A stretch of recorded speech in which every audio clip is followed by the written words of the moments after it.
আসসালামু আলাইকুম। আশা করি আপনারা সবাই ভালো আছেন। আমরা গত ভিডিওতে দেখেছিলাম যে কিভাবে মূসক 6.3 লিখতে হয় এবং প্রোডাকশন যেটা হয় সেটা কিভাবে মূসক 6.2 তে এন্ট্রি দিতে হয়। সাথে সাথে মূসক 6.2 তে কিভাবে 6.3 টাও এন্ট্রি দিতে হয়। তো আমরা আজকে ভিডিওতে শিখব যে হচ্ছে 3 নাম্বার যে আমাদের এটা ছিল টপিকসটা যে মূসক 6.1 হিসাব বইতে কিভাবে আমরা যে প্রোডাকশন সেটা কিভাবে আমরা কনজাম্পশন দেখাবো প্লাস আমরা যদি নতুন কোনো র ম্যাটেরিয়াল পারচেস করি তাহলে সেটা কিভাবে আমাদের মূসক 6.1 এ পোস্টিং দিতে হয়। তো ভিডিওটা শুরু করার আগে আপনাদের কাছে একটা রিকোয়েস্ট থাকবে, যারা ইউটিউব চ্যানেলে নতুন আছেন তারা অবশ্যই চ্যানেলটি সাবস্ক্রাইব করবেন এবং যারা অলরেডি সাবস্ক্রাইব করেছেন তাদেরকে অসংখ্য ধন্যবাদ। তাহলে চলুন আমরা আজকের ভিডিও শুরু করি। আমরা প্রথমে দেখব যে আমাদের যে উৎপাদন যেটা হয় সেটা হচ্ছে মূসক 6.1 এ কিভাবে এটা কনজাম্পশন দেখাতে হয়। তবে চলুন আমরা হচ্ছে সরাসরি মূসক 6.1টা দেখি। এবং আমরা আরেকটা কথা বলে রাখি যে আমাদের মূসক 6.1 এ পোস্টিং দিতে গেলে আমাদের আরো একটা বিষয় লাগবে, সেটা হচ্ছে ইনপুট আউটপুট কোএফিসিয়েন্ট, যেটাকে আমরা মূসক 4.3 বলি। আমরা মূসক 4.3 টাও আজকে একটি দেখব এবং আরেকটা ভিডিওতে আমরা সম্পূর্ণ মূসক 4.3 কিভাবে তৈরি করতে হয় সেটা সম্পর্কে বিস্তারিত আলোচনা করব। তাহলে চলুন শুরু করি আমরা মূসক 6.1 কিভাবে লিখতে হয়। এটা একটা মূসক 6.1 বা কড়াই হিসাব বই। এখানে আমাদের মূলত প্রোডাকশন করার পরে যে পণ্যটা উৎপাদন হয়, ওই পণ্যটা উৎপাদন করতে গেলে আমাদের যে র ম্যাটেরিয়াল লাগে ওই র ম্যাটেরিয়ালগুলো কিভাবে আমাদের ইউজ দেখাতে হয় সেটা আমাদের এই মূসক 6.1 এ দেখাতে হয়। প্লাস হচ্ছে আমরা যদি কোনো পারচেস করি সেই পারচেসটা কিভাবে এন্ট্রি দিতে হয় বা এন্ট্রি দিতে হয় আর কি 6.1 এ, সেটা মূলত আমাদের এখানে কাজ। তাহলে আমাদের এখানে কাজ হচ্ছে দুইটা। একটা হচ্ছে আমরা যদি নতুন কোনো পণ্য ক্রয় করি তাহলে সেটা 6.1 এ কিভাবে পোস্টিং দিতে হবে, প্লাস আমরা যে প্রোডাকশন করব ওই প্রোডাকশনটা কিভাবে আমাদের এখানে ইউজ দেখাতে হয়। তো এখানে আমাদের মূসক 6.1 এ যেহেতু আমাদের চলমান একটা ব্যবসা প্রতিষ্ঠানে একটা চলমান প্রক্রিয়া, তো এখানে আমাদের হচ্ছে উপকরণ থাকবেই, আগে থেকে আমাদের মজুদ থাকতে পারে। তো আমি যে প্রতিষ্ঠানের এটা করছি মূসক 6.1, সে প্রতিষ্ঠানটা আছে এবিসি কোম্পানি।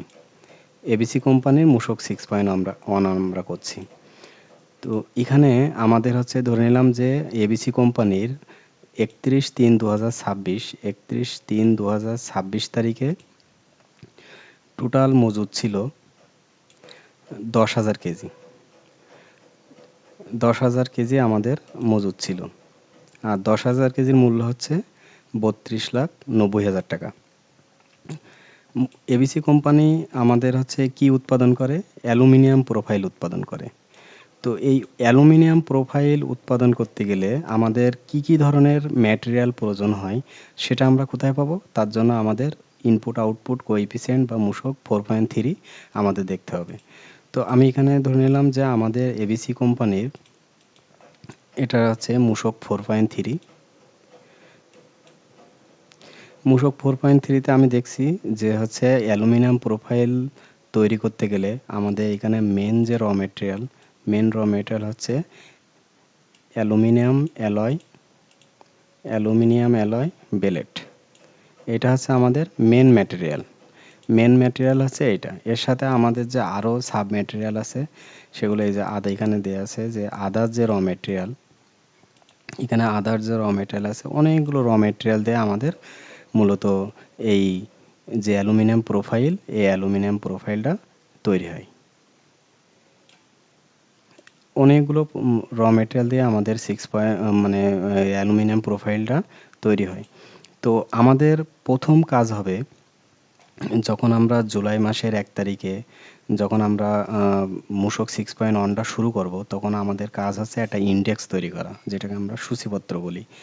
এই সূচিপত্রের ভিতরে আমাদের প্রথম কাজ হবে যে আমাদের এখানে যে র ম্যাটেরিয়ালগুলো লাগে ওই র মেটেরিয়ালগুলোর জন্য প্রত্যেকটার জন্য আলাদা আলাদা লেজার খোলা। আমরা অ্যাকাউন্টসে যেরকম প্রত্যেকটা সাপ্লায়ার বা প্রত্যেকটা যারা অ্যাকাউন্টস থেকে টাকা নেয় তাদের জন্য আমরা যেমন লেজার করি, বিশেষ করে আমরা সাপ্লায়ারের কথাই বলতে পারি যে সাপ্লায়ারের নামে যেমন লেজার থাকে, তো এখানেও আমাদের এই প্রত্যেকটা র মেটেরিয়ালের জন্য আলাদা আলাদা লেজার তৈরি করতে হবে। ইন্ডেক্স নাম্বার দিতে হবে যে আমাদের অ্যালুমিনিয়াম এই অ্যালয় বিলেট দিলাম আমি পেজ নাম্বার 1। তারপর এখানে আমাদের যে HA06 কালারিং স্টেবিলাইজিং এজেন্টস, আমরা হচ্ছে আইটেম নাম্বার 2 আমরা পেজ নাম্বার দিলাম যে 10।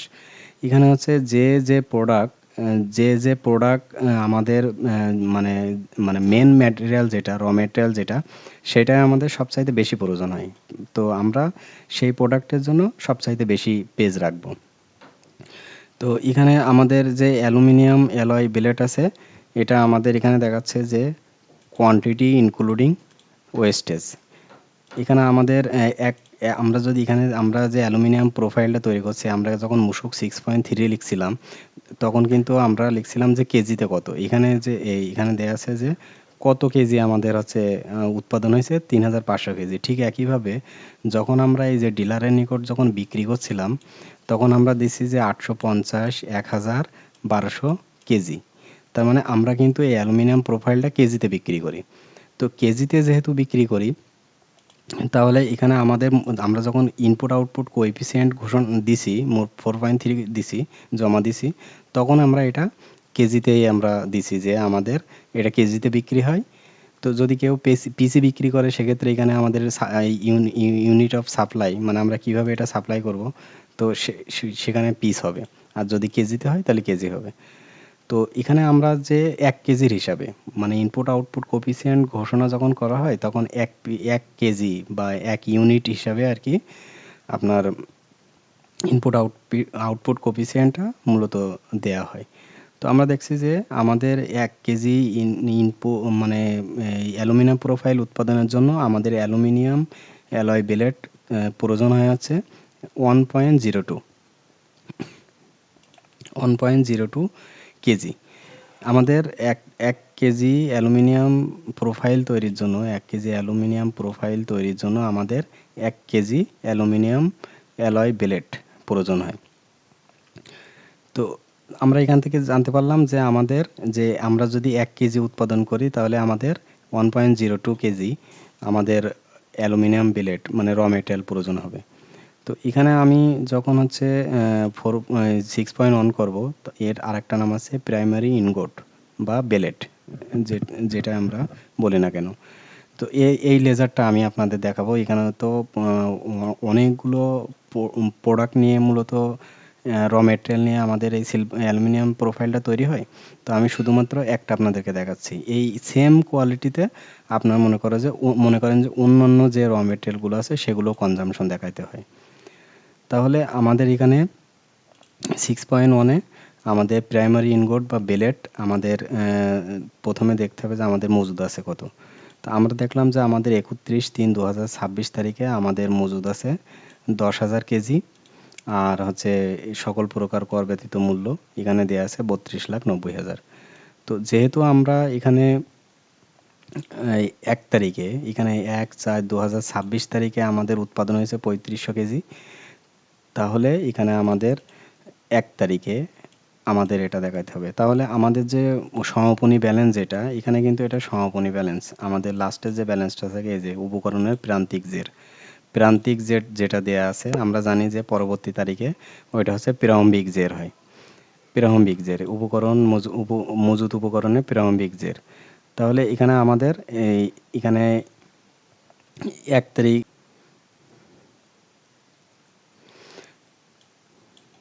আমরা কোনো নতুন কোনো পারচেজ করবো, আমি এ বিষয়ে পরে আসছি। আমরা আগে কিভাবে ইউজ দেখাতে হয় সেটা দেখি।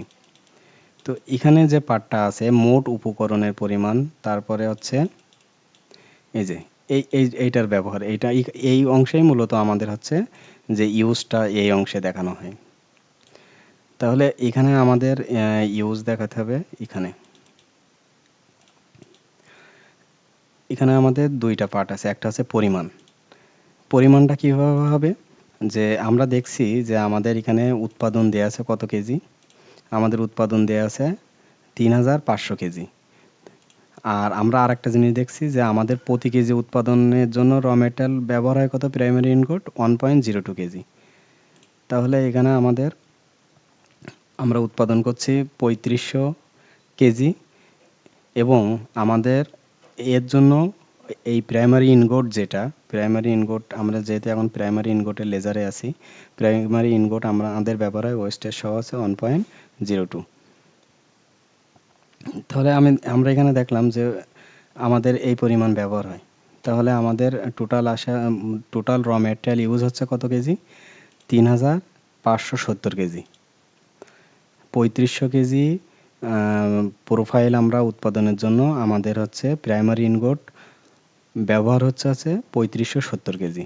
ঠিক একইভাবে তাহলে আমার এখানে মূল্য বসাইতে হবে। মূল্যটা কি হবে, এভারেজ রেটটা কিভাবে বের করব, আমাদের 32,90,000 দাম আছে মজুদের, আর হচ্ছে আমাদের মজুদ আছে 10,000 কেজি। তাহলে আমাদের এভারেজ রেট বের করতে গেলে আমার যেটা মজুদের যে উপকরণ মজুদ আছে তার যে মোট মূল্য তাকে মজুদের পরিমাণ দিয়ে ভাগ দিতে হবে, দিলে আমাদের আপনার রেটটা বেড়ে আসবে। তাহলে আমাদের এখানে আমরা দেখছি যে আমাদের 329 টাকা পার কেজি পড়ে। তাহলে আমরা এইটার সাথে গুণ করব 329। তাহলে এখানে আমাদের আসে আছে 11,74,530 টাকা। তাহলে আমরা দেখলাম যে এখানে আমি একটু সামারি করে নেই যে আমাদের টোটাল এখানে উৎপাদন হয়েছে 3,500 কেজি। আর আমাদের যে ইনপুট আউটপুট কোএফিসিয়েন্ট আছে ওখানে আমরা দেখলাম যে আমাদের 1.02 কেজি পার কেজিতে আমাদের এই র মেটেরিয়াল অ্যালুমিনিয়াম ইনগট বা বেলেট ব্যবহৃত হয়েছে 1.02। তাহলে আমাদের 3500 কেজি উৎপাদন আর প্রতি কেজির উৎপাদনের জন্য র মেটেরিয়াল ব্যবহার হয়েছে 1.02। তাহলে আমরা সহজেই যদি হিসাব করি যে এই দুইটারে যদি আমরা গুণ করি তাহলে আমাদের মোট ব্যবহারের পরিমাণটা বের হয়ে যাবে। তাহলে আমাদের এখানে আমরা মোট ব্যবহার করেছি 35 কেজি উৎপাদনের জন্য, র মেটেরিয়াল ব্যবহার করছি 3,570 কেজি। আর রেটেরটা কিভাবে বের করব, আমাদের পার্টিকুলার যে দিনে আমরা এটা পোস্টিং দেব ওখানে যে টোটাল যে ভ্যালুটা থাকবে আর আমাদের টোটাল যে কোয়ান্টিটি মজুদ থাকবে ওইটার যদি আমরা ডিভাইডেড করি তাহলে আমাদের রেটটা বের হয়ে আসবে। তো এভাবেই মূলত হচ্ছে আমাদের যে প্রোডাকশন হয় ওই প্রোডাকশন থেকে আমাদের মূলত 6.1 এর কনজাম্পশনটা দেখাতে হয়। আর এই কনজাম্পশন দেখানোর জন্য আমাদের মাস্ট বি 4.3 অ্যাকচুয়ালি উৎপাদনকারী প্রতিষ্ঠানে তো অবশ্যই ইনপুট আউটপুট কোএফিসিয়েন্ট থাকবেই। তো এভাবেই মূলত আমাদের প্রোডাকশন 6.1 এবং ইনপুট আউটপুট কোএফিসিয়েন্ট ব্যবহার করা হয়। তো এখানে আমরা আরও একটা জিনিস দেখব যে র ম্যাটেরিয়াল পারচেসটা কিভাবে দেখাতে হয়। তো আমি এখানে ধরে নিলাম যে হচ্ছে আমি ঢাকা এন্টারপ্রাইজ থেকে আমি একটা প্রাইমারি ইনগোট পারচেস করছি। কত কেজি পারচেস করছি, 6,010 কেজি পারচেস করছি, টোটাল 6,010 কেজি। আর একক মূল্য আছে 349.15। আর মোট মূল্য এখানে আছে 20,98,670 টাকা। এখানে আমার এটা দেয়া আছে 15% ভ্যাটে আমি এটা পারচেস করছি। তো এই পারচেসটা এবিসি কোম্পানি তার 6.1 কিভাবে পোস্টিং দেবে। তো যেহেতু একটা র মেটেরিয়াল আমি পারচেস করছি তাহলে আমার এটা পোস্টিং হবে 6.1 আমি এটা ধরে নিলাম যে বোঝার সুবিধার্থে যে এটা আমি 2 তারিখে পারচেস করছি। তাহলে আমার প্রথম কাজ হবে যে আমার 1 তারিখে যে সমাপনী মজুদ ওই সমাপনী মজুদটা বের করা। এখানে দেখেন আমাদের সমাপনী মজুদটা কিভাবে বের করতে হবে, যে আমাদের যে 1 তারিখে আমাদের প্রারম্ভিক মজুদ ছিল কত, 10,000। এই 10,000 থেকে আমরা ব্যবহার হয়েছে কত, 3570 কেজি। তাহলে আমরা এখানে বিয়োগ করব। ঠিক একইভাবে আমাদের সমাপনী প্রারম্ভিক মজুদের যে পরিমাণ টাকার অঙ্ক ছিল আমাদের 32,90,000। এখান থেকে আমাদের যে র মেটেরিয়াল ইউজ হয়েছে সেখান থেকে আমাদের কত টাকা চলে গেছে, 11 লাখ টাকা। তাহলে আমি এখানে আমাদের যে সমাপনী মজুদটা বের করলাম। তারপর আমরা জানি কি যে সমাপনী মজুদ যেটা পরবর্তী তারিখে ওইটা প্রারম্ভিক মজুদ হয়। তাহলে ঠিক একইভাবে আমরা যে সমাপনী মজুদটা দেয়া আছে ওই সমাপনী মজুদটা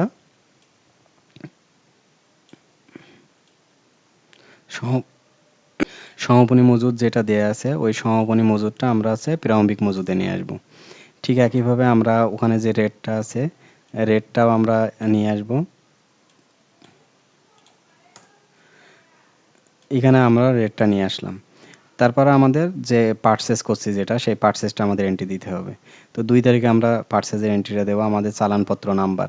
তাহলে আমাদের কি করতে হবে, এখানে যে চালানপত্র নাম্বার আমরা যে মূসক 6.3টা দিয়ে পারচেজ করছি ওর যে চালানপত্র নাম্বার দেওয়া আছে ওই চালানপত্র নাম্বারটা আমাদের দেখাইতে হবে। তাহলে আমরা এখানে 122 নাম্বার চালান দিয়ে পণ্যটা পারচেজ করছি। এখানে আমরা ডেটটা যেহেতু ওখানে ডেটটা বাড়াই দিছি, আপনারা এখানে ধরে নিয়েন ওই সেম ডেটই ধরে নিয়েন যে এখানে যে 2 তারিখ আছে আপনারা এখানে যে 1 তারিখ আছে 1 তারিখের পরিবর্তে আপনারা 2 তারিখটা মনে করে নিয়েন। তো 122 নাম্বার চালান। তো এখানে আমাদের প্রথম কাজ হবে আছে এখানে দেয়া আছে চালানপত্র অথবা বিল অফ এন্ট্রির যে নাম্বার। আমরা জানি যে বিল অফ এন্ট্রির নাম এখন পরিবর্তন হয়ে গেছে পণ্য ঘোষণা পত্র, পণ্য ঘোষণা নামে একটা আসছে। তো এখানে আমাদের তাহলে চালান নাম্বার কত 122, আর আমাদের এখানে আমরা ধরে নিলাম যে আমরা ওই চালানের ডেট আছে 2 তারিখে। এখানে আছে যে বিক্রেতা বা সরবরাহকারী। বিক্রেতা বা সরবরাহকারী বলতে হচ্ছে আমরা যার কাছ থেকে পণ্যটা ক্রয় করছি। আমরা দেখি যে এখানে পণ্যটা আমরা ক্রয় করছি ঢাকা এন্টারপ্রাইজ থেকে। ঢাকা এন্টারপ্রাইজ থেকে আমরা পণ্যটা পারচেজ করছি। তাহলে আমাদের যে 6.1 আছে এখানে আমাদের নামের এখানে লিখতে হবে ঢাকা এন্টারপ্রাইজ, আর ওর ঠিকানা দেয়া আছে ঢাকা। এখানে আছে নিবন্ধন বা তালিকাভুক্ত বা জাতীয় পরিচয়পত্র নাম্বার। তা ওইখানে আমাদের বিন নাম্বার দেয়া আছে। এখানে যে বিন নাম্বার যেটা দেয়া আছে এই বিন নাম্বারটা যার কাছ থেকে আমি পারচেজ করছি ওর এই বিন নাম্বারটা এখানে আমার লিখতে হবে। তো বিন নাম্বারটা আপনার মূসক 6.3 তে যেটা থাকবে আপনি লিখে দিবেন। তারপর হচ্ছে বিবরণ। এখানে কিন্তু দেয়া আছে প্রথমে যে ক্রয়কৃত উপকরণটা আমরা এন্ট্রি দিচ্ছি। তো এখানে বিবরণ আমি এখানে কি পারচেজ করছি, এখান থেকে পারচেজ করছি যে জিনিসটা তার নামটা এখানে দেয়া আছে যে প্রাইমারি অ্যালুমিনিয়াম ইনগট বা বেলেট। তাহলে আমার এখানে এটা লিখতে হবে যে প্রাইমারি ইনগট কত পরিমাণ, আমরা কতটুকু পরিমাণে কিনছি পরিমাণটা এখানে দেয়া আছে কেজি 6010.8। তাহলে আমাদের এখানে লিখতে হবে 6010.80 পরিমাণ আমরা লিখলাম। তারপর হচ্ছে এখানে আছে যে মূল্য সকল প্রকার কর ব্যতীত মূল্য। তাহলে এখানে যে দেয়া আছে যে সকল প্রকার কর ব্যতীত মূল্য, এই যে মূল্য, এই মূল্যটাই হচ্ছে মূলত কর ব্যতীত, কারণ আমরা জানি এই মূল্যের উপরে এখানে 15% রেট ক্যালকুলেশন করা হয়েছে। তাহলে আমাদের আছে 20,98,670, 20,98,670.82, 20,98,670.82। এখানে লিখলাম সম্পর্ক শুল্ক আমাদের এখানে নাই, সম্পর্ক শুল্ক আমাদের এখানে এই পণ্যে নাই, 0। তাহলে আমাদের সম্পর্ক শুল্ক 0।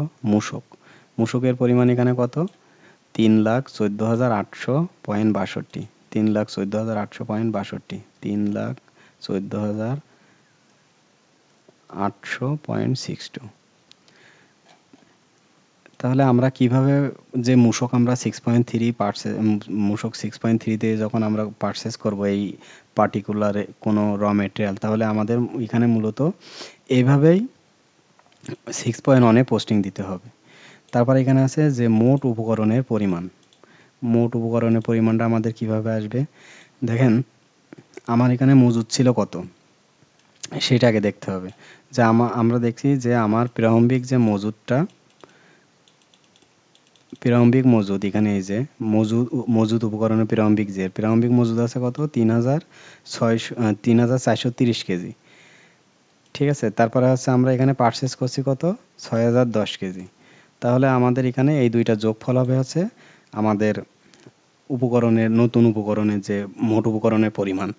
তাহলে আমাদের যেটা প্রারম্ভিক যে থাকবে তার সাথে আমাদের যেটা আমরা পারচেজ করছি যে পরিমাণটা ওই দুইটা যোগ হবে। ঠিক একইভাবে এখানে মূল্যটাও আসবে যে আমাদের যে প্রারম্ভিক জের আছে ওই প্রারম্ভিক জেরের যে মূল্য প্লাস আমরা যে পারচেজ করছি এখানে এই যে সকল প্রকার কর ব্যতীত মূল্য এই দুইটা যোগফল।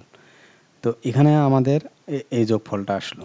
তারপর এই তারিখে তো আমরা 2 তারিখে এখনো পর্যন্ত যেহেতু কোনো প্রোডাকশন নাই, এই জন্য আমাদের এই যে ঘরটা এই অংশটা খালি থাকবে। যদি আমাদের এই তারিখে উৎপাদন হতো, এই 1 তারিখে উৎপাদন নয় এখানে উৎপাদন হতো, তাহলে আমরা এখানে উৎপাদন দেখাইতাম, প্লাস আমাদের যে উৎপাদনের জন্য যে পরিমাণ অ্যামাউন্ট খরচ হইতো সেটাও আমরা এখানে দেখাইতাম। তারপরে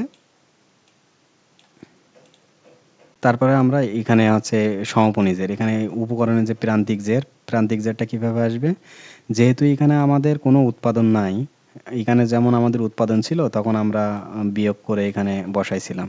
তো এখন যেহেতু উৎপাদন নাই, তাহলে আমাদের যে মোট উপকরণ যেটা, সেটাই আমাদের সমাপনী উপকরণ, প্লাস হচ্ছে আমাদের মোট উপকরণের যে মূল্য ওইটাই হচ্ছে সমপরিণী উপকরণের মূল্য।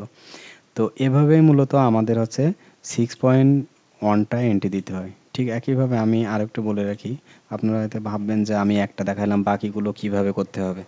তো এখানে আমি যেভাবে আমার একটা ইউনিটের বা একটা র মেটেরিয়াল দেখাইলাম, আপনারা হচ্ছে বাকি যে র মেটেরিয়ালগুলো আছে এই র মেটেরিয়ালগুলো সেম সিস্টেমে এখানে 6.1 এ এন্ট্রি দিতে হবে।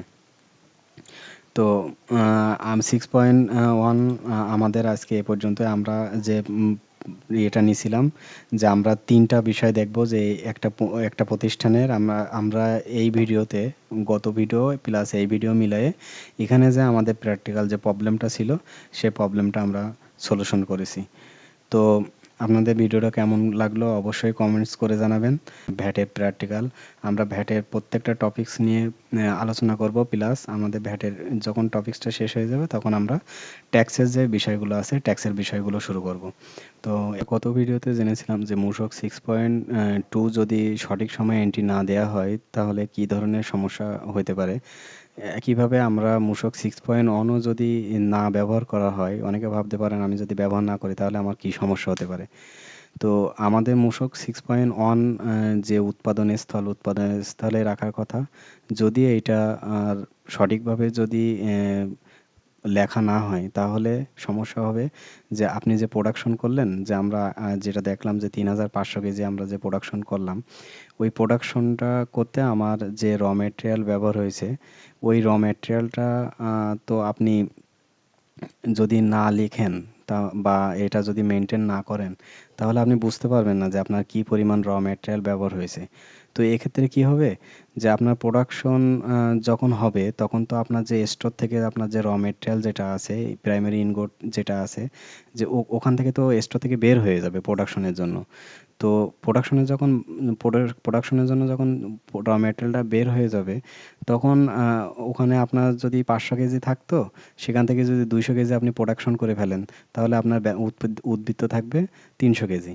তো এমতো অবস্থায় যদি ভ্যাট অফিস থেকে আপনার ফ্যাক্টরি ভিজিটে আসে এবং আপনার যদি মূসক 6.1 যদি নাই থাকে, এবং আপনি দেখবেন যে আপনার হচ্ছে ফিনিশ গুডস যেটা আছে, ফিনিশ গুডসে প্রচুর পরিমাণে আপনার পণ্য মজুদ হয়ে গেছে, বাট আপনার যে মূসক স্টক, র মেটেরিয়ালের যে স্টক, ওই র মেটেরিয়ালের স্টকে কোনো পণ্যই নাই, তাহলে আপনি তাদের হিসাব দিতে পারবেন না যে আপনি যে পরিমাণ পণ্য র মেটেরিয়াল নিয়ে আসছেন সেই র মেটেরিয়ালগুলো কোথায় যাবে, বা আপনার যে উৎপাদন যেটা আপনি দেখাচ্ছেন সেটা তো আপনার র মেটেরিয়াল ছাড়াও তো উৎপাদন সম্ভব না। তো সেক্ষেত্রে হবে কি, যে আপনার ধরবে যে হচ্ছে আপনি যে র মেটেরিয়াল পারচেস করছেন সেটা হয় 6.3 দিয়ে পারচেস করছেন না, বা আপনি ইম্পোর্ট করছেন না, আপনি হচ্ছে লোকাল মার্কেট থেকে ভ্যাট চালান বাদে আপনি এই র মেটেরিয়ালগুলো পারচেস করছেন। তো সেক্ষেত্রে আপনার ভিডিএস চার্জ করবে, যে র মেটেরিয়ালের উপরে আপনার অবশ্যই তখন ভিডিএস ধরবে যে আপনি মূসক 6.3 ব্যতীত মাল কিনছেন, আপনি হচ্ছে যে পরিমাণ উৎপাদন করেছেন এই উৎপাদন ক্যালকুলেশন করে দেন যে এর জন্য র মেটেরিয়াল কি পরিমাণ প্রয়োজন হয়, তাহলে আপনার হচ্ছে তখন ভিডিএস ধরবে। তো আপনি তো মূসক 6.3 দিয়ে আপনি লোকাল মার্কেট থেকে পারচেস করছেন, তো লোকাল মার্কেট থেকে পারচেস করার পরে আপনি যদি ওটা 6.3তেও এন্ট্রি না দেন বা হচ্ছে সঠিকভাবে প্রোডাকশন কনজাম্পশন না দেখান, তাহলে দেখা যাবে একদিকে আপনার যে ফিনিশ গুডসের পরিমাণটা বেড়ে যাবে, আর আপনার ক্লোজিং স্টক থাকবে না, র মেটেরিয়াল ক্লোজিং স্টক থাকবে কম, কিন্তু আপনার হচ্ছে খাতায় বা আপনার যে 0.3 দিয়ে যে পরিমাণ মাল কিনছেন সেই পরিমাণ মাল আপনার স্টকে নাই। তো সেক্ষেত্রে একটা জরিমানা বা এ ধরনের একটা ঝুঁকি থেকে যায়। তো এজন্য আমাদের প্রথম কাজ হবে হচ্ছে আমাদের যে প্রত্যেক দিনের যে প্রোডাকশন হবে এই প্রোডাকশনটা আমরা যেমন 6.2 তে উঠাবো, ঠিক একইভাবে আমাদের প্রোডাকশন করার জন্য যে পরিমাণ ম্যাটেরিয়াল কনজাম্পশন হয়েছে সেটা আমরা 6.1 এ দেখাবো, প্লাস আমরা যে ম্যাটেরিয়ালগুলো পারচেজ করব সেটা অবশ্যই আমরা 6.1 এ দেখাবো। যদি আমরা 6.1 এ না দেখাই সেক্ষেত্রে সমস্যা হবে যে সেকশন 46 অনুযায়ী আপনি যদি ম্যাটেরিয়াল যদি কোনো 6.1 এ যদি রেকর্ড না করেন সেক্ষেত্রে আপনি এটা ইনপুট ট্যাক্স ক্রেডিট নিতে পারবেন না। সেক্ষেত্রে দেখা যাবে যে আপনার যে ইনপুট ট্যাক্স ক্রেডিট বা রেয়াত যেটা নেবেন সেটা বাতিল হয়ে যেতে পারে। তো সেক্ষেত্রে দেখা যাবে রেয়াত বাতিল হয়ে গেলে আপনি রেয়াত পারপাস যে প্রদত্ত ভ্যাটের পরিমাণটা যে কমায় যে ট্রেজারি করছিলেন, দেখা যাবে আপনার হচ্ছে হিউজ পরিমাণে একটা সুদ চলে আসবে, আপনার রেয়াত বাতিল হবে। তো আপনার যে টাকাটা ভ্যাট আপনি দিয়ে আসছেন সেটা তো আপনার খরচটা কমানোর জন্য আপনি রেয়াতটা নিলেন। তো এটা ছোট্ট একটা ভুলের কারণে আপনি যে 6.1 এ না দেখানোর কারণে বা টাইমলি না দেখানোর কারণে দেখা গেল যে আপনার রেয়াতটা বাতিল হয়ে যেতে পারে। তো আমাদের উচিত যে সব ক্ষেত্রেই সচেতন হওয়া, সঠিকভাবে হিসাব রাখা। তাহলে আমাদের কোনো ধরনের ঝামেলা ছাড়াই প্রতিষ্ঠান চলমান থাকবে। তো আজকের ভিডিও এ পর্যন্তই। সবাই ভালো থাকেন। আশা করি আবার নেক্সট ভিডিওতে দেখা হবে। ততক্ষণ পর্যন্ত ভালো থাকবেন। ধন্যবাদ সবাইকে।